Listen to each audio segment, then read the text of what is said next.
Maar nu binnen de deelnemende skippen druk dwaande met de tarrieding voor de start van de race. Liekasjeer in een Noorse fjord. We zijn op dit moment in een prachtig plakje in Noorwegen. De start is wat verletten vanwege het waar. Dus we komen van de nacht met 3 orenschepen ankeren. En toen hebben we vanmorgen even zwom hier.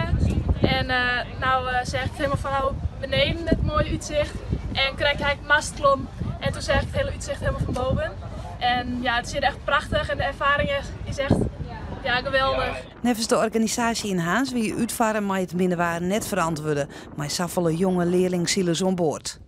Ja, voor die A- en B-klasse is het geen probleem. Die kennen het makkelijk oer. Maar voor die lietsere skippen van de C- en D-klasse kan ik mij voorstellen dat de organisatie zei van wij starten wat letter. Want wie ik juster, wie er windkracht 8. En dat is toch wel een protte.